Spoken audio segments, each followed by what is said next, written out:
Hello students, welcome to Vivid PU tutorial.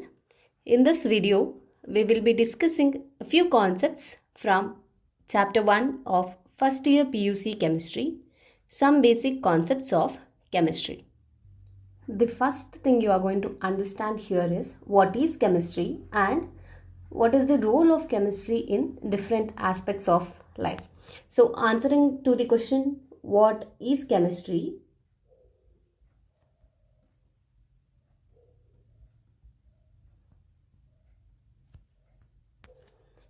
chemistry is a branch of science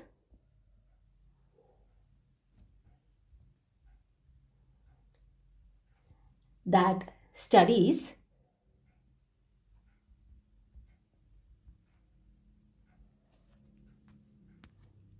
composition,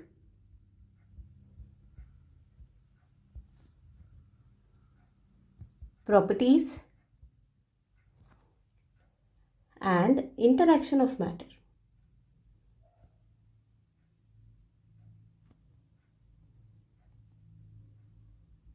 So this is what we are going to study under chemistry. So we study composition, properties, and interaction of matter. In other words, I can tell chemistry is nothing but it is the study of atoms and molecules.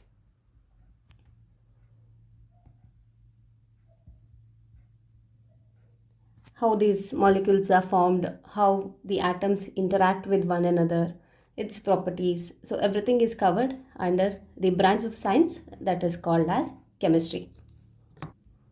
Chemistry plays important role in daily life. There are various aspects in our life where we use chemistry or principle of chemistry.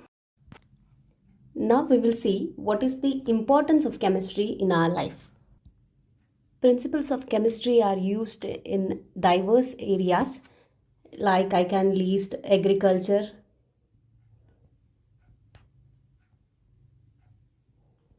for the production of food and preserving the food we use certain chemicals, and in the manufacture of fertilizers, pesticides and insecticides, principles of chemistry is used. So the importance is in agriculture, in the medical field, and food preservation. In agriculture, as I told, it's mainly in the manufacture of fertilizers, pesticides and insecticides.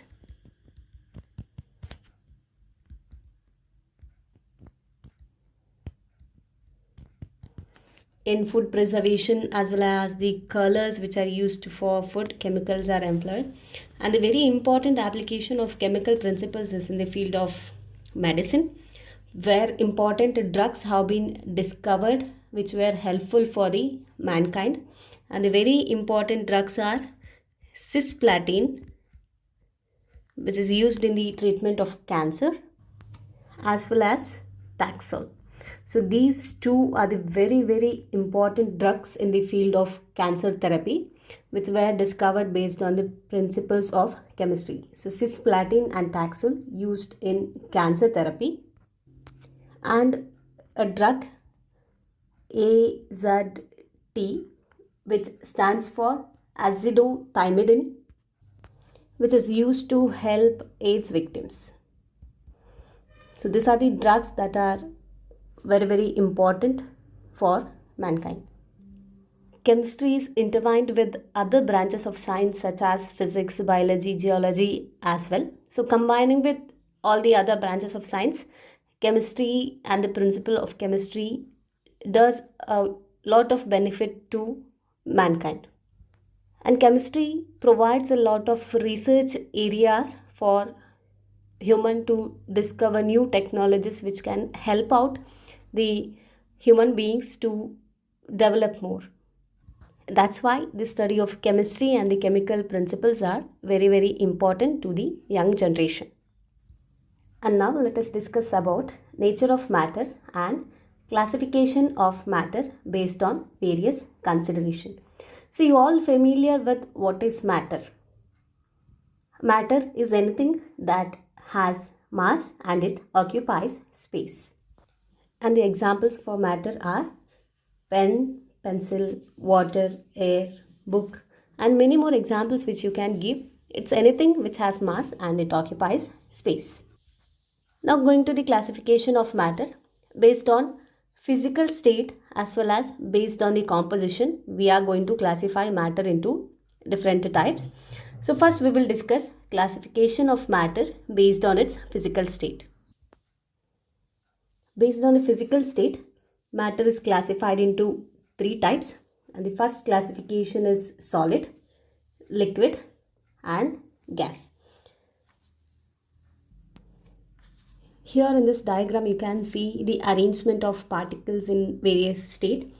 So in the solid state you can see that the atoms are very close to each other and it is arranged in a very neat manner. Whereas with respect to the liquid, if you observe, you can see though the atoms are very close but they can move freely. Check with the gas, the atoms are not very much close to each other, they are far away from one another and they can move very easily and the movement is also very fast. So this diagram represents the arrangement of particle in solid, liquid as well as the gaseous state of matter. By looking into the diagram we can tell that in the solid, atoms are arranged regularly and there is less freedom of movement, but that we can tell that they have definite volume as well as definite size.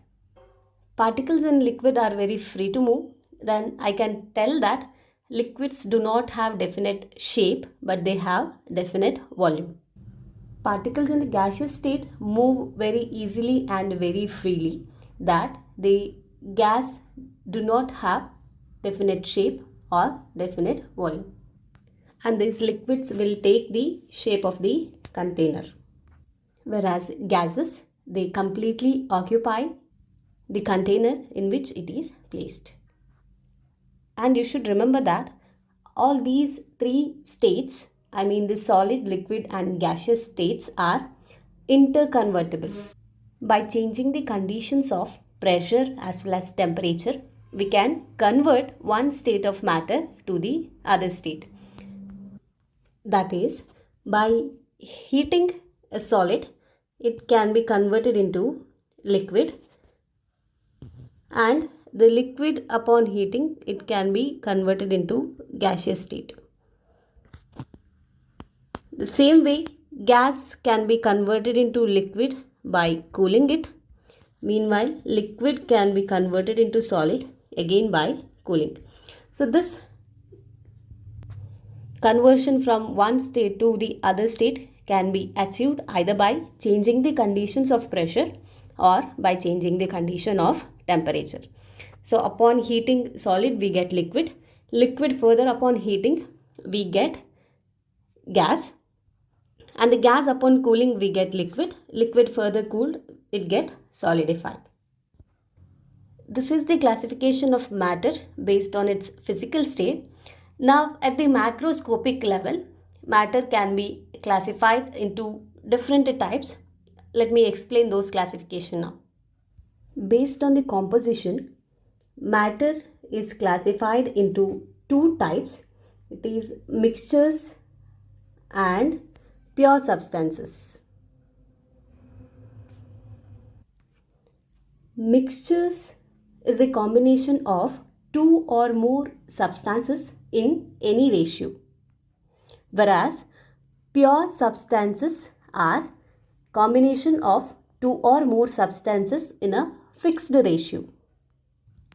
Many of the substances present around us are mixtures. So for example, you can consider sugar in water is an example for mixture.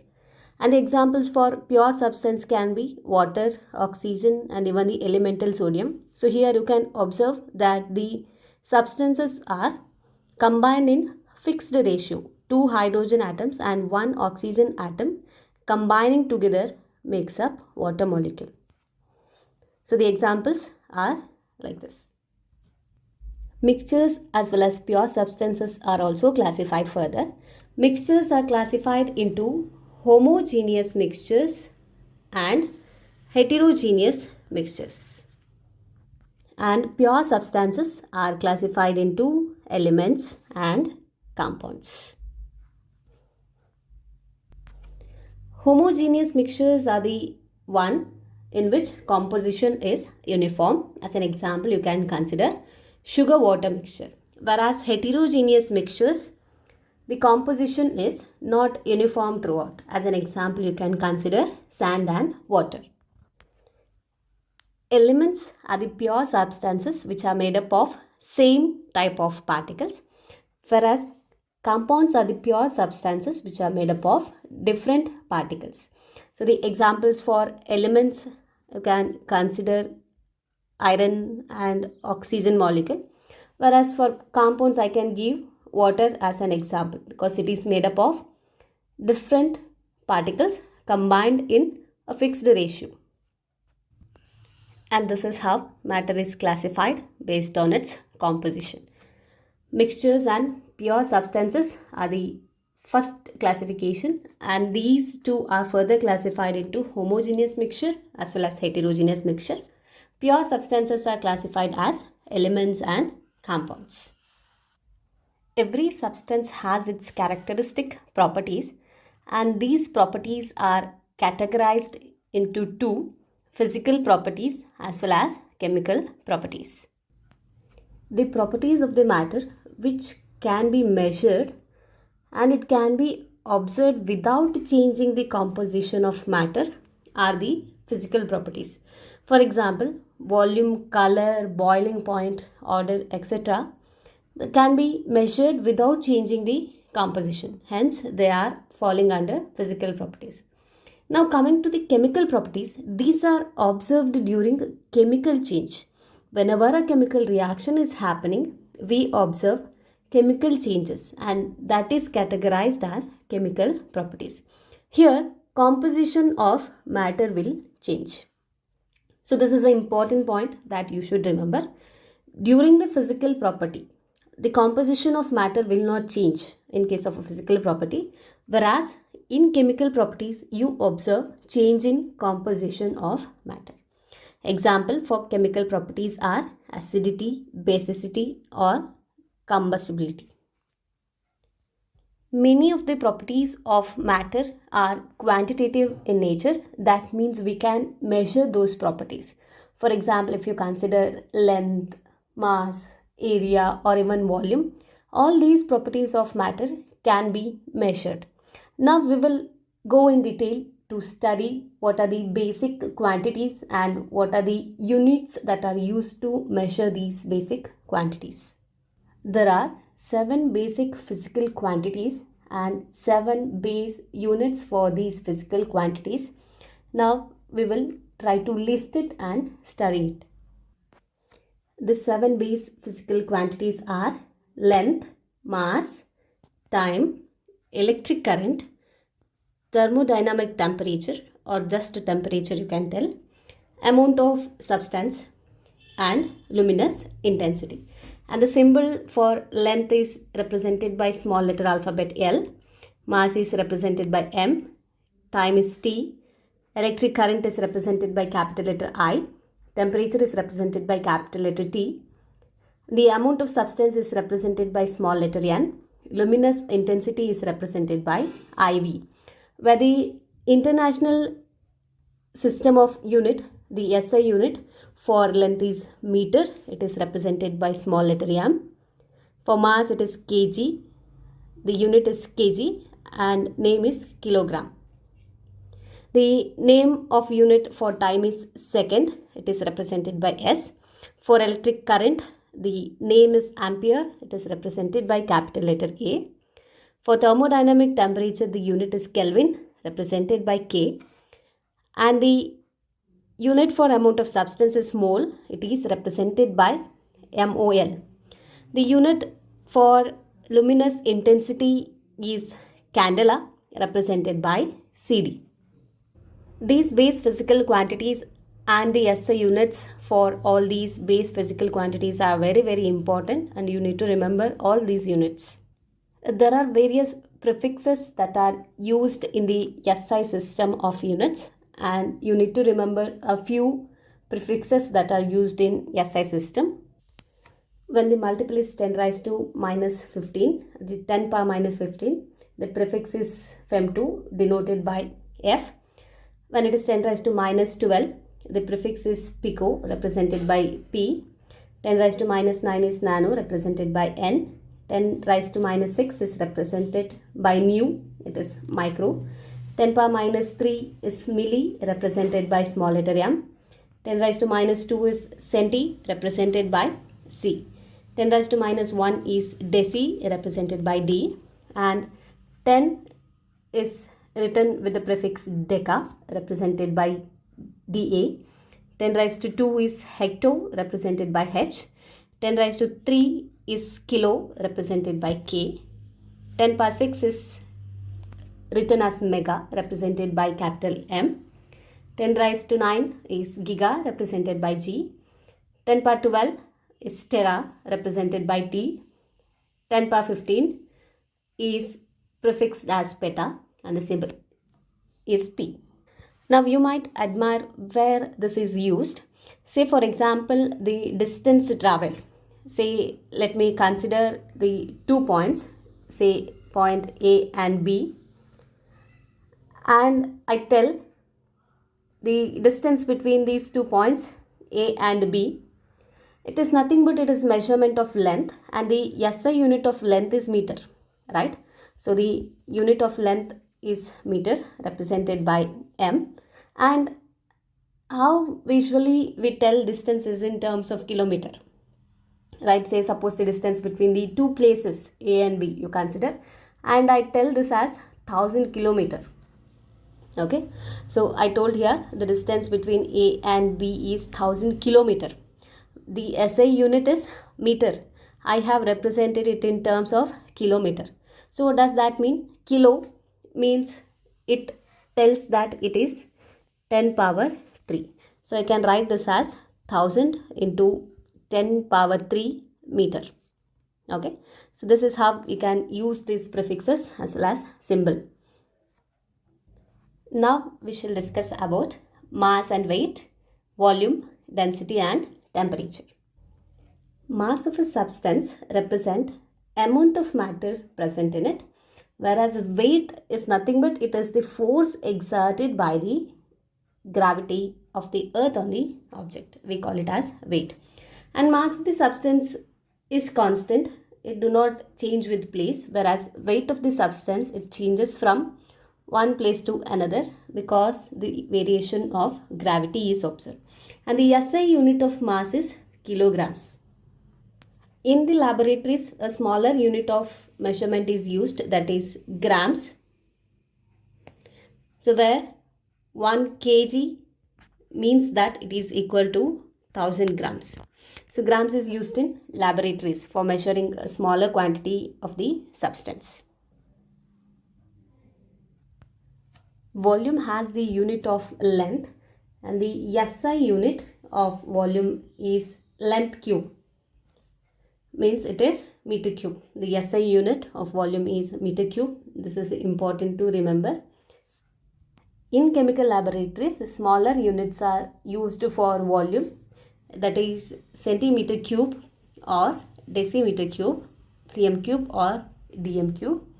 And the most common unit for the measurement of volume is liter. It is represented by capital letter L. So these are the other units that are used for volume. 1 liter is nothing but it is 1000 milliliter, 1000 ml. 1000 cm cube, 1000 centimeter cube is nothing but 1 dm cube.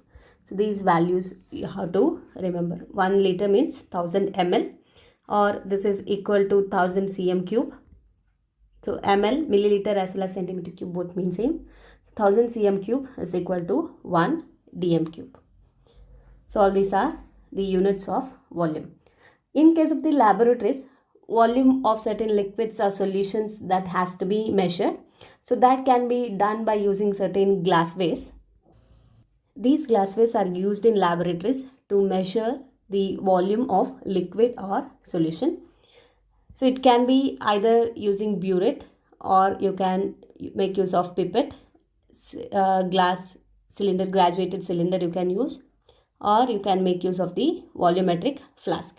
So using these glasswares, you can measure the required quantity of liquid and you can use it.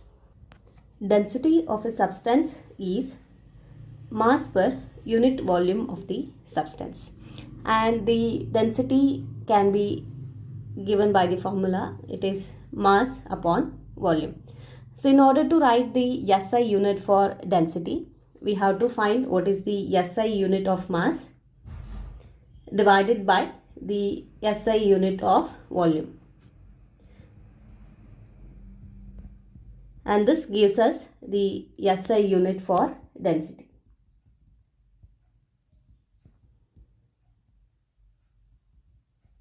The SI unit of mass is kilogram, represented by kg, and the SI unit of volume we had discussed just now, it is meter cube, and therefore the SI unit of density is kg by meter cube, or the same can be written as kg meter raised to minus 3.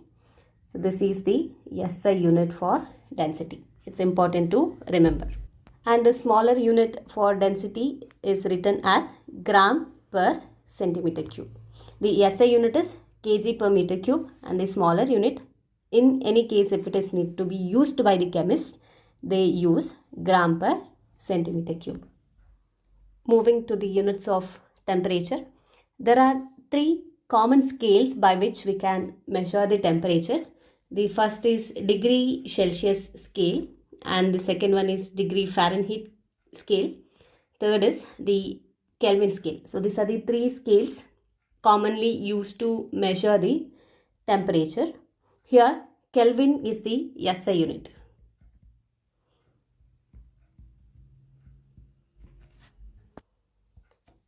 Thermometers with respect to the various scales of temperature are represented here. The first thermometer is based on Kelvin scale, and the second thermometer is based on Celsius scale, and the third thermometer is based on degree Fahrenheit scale.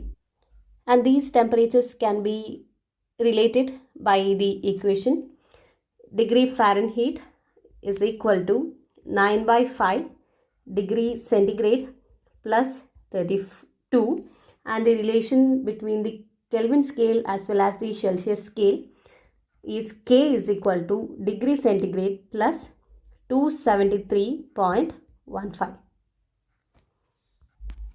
These two relations are very important, that you might get questions related to convert the temperature from degree centigrade to Kelvin or convert it from degree centigrade to Fahrenheit.